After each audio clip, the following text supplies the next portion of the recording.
Hey, thank you for tuning in to the second part of the tutorial about how to complete your Cornell Notes in physical science class.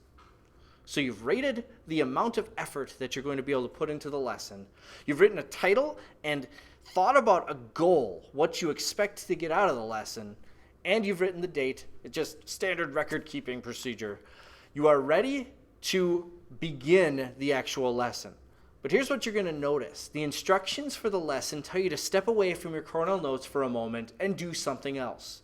You're going to do a discussion post and a concept map to get the juices flowing in your brain and get you ready to learn as much from the video as possible. When it comes time to watch the video, and make sure you follow the instructions in the lesson carefully, you're going to open the video and the Cornell Notes at the same time. Now, I've watched students complete Cornell Notes, and I think the most effective way to do it is to have the video open on one part of your screen and the Cornell Notes open on another. Then, as you watch the video, you are going to complete the next section of the Cornell Notes, which is the actual notes section. As you complete this notes section, here's what you're looking for. Listen and watch in the video for things that you feel are important for the overall message of the video. Here's what this is going to look like. As I watch the video on matter, and keep in mind I'm not actually watching the video on matter, and these are not what your Cornell Notes should say exactly, I'm just giving you an example. Maybe in the video I find a statement like, matter is mass and volume. Okay, and then maybe I find something about matter is made of atoms. And maybe I find mass is how much matter is packed in to something. And then volume is how much space something takes up. Okay? Now, notice a few things. I didn't spell everything right. I typed as fast as I possibly could, so there was no way I was going to spell everything right. If you're a good Cornell Notes taker, that's not going to bother you. If you have to go back and spell check and change things just because you need to do that for mental peace, feel free to go back and do it, but you don't have to. The key is you have to be able to read the thoughts that you wrote down. Something else about the notes section.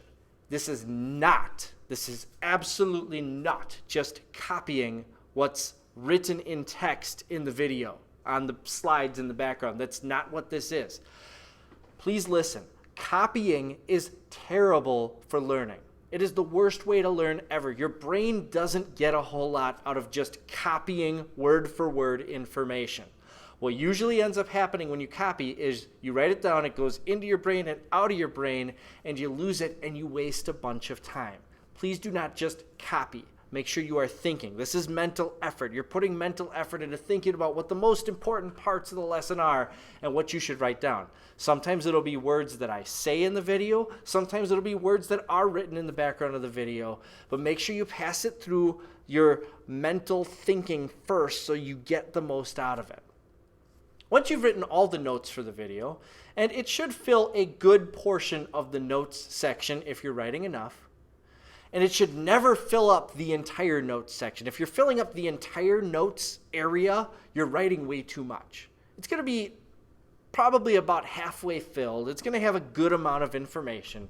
Once you're done taking the notes, you're going to use your brain to think about what the key points in those notes are. What are the 3 to 5 main things this lesson was about?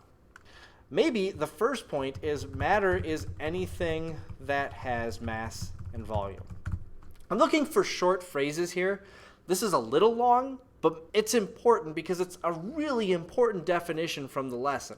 Maybe another key point, if it was really important in the lesson, matter is made of atoms. Maybe my third one is something like anything without mass is not matter. I don't know. Whatever the 3 most important things in the lesson were, that's what you write in the key points. The key points should not be just single words because that doesn't give you enough context to really understand what the key information was. But they shouldn't be entire complete sentences either, because that's too much information. They should just be brief phrases about what was important in the lesson.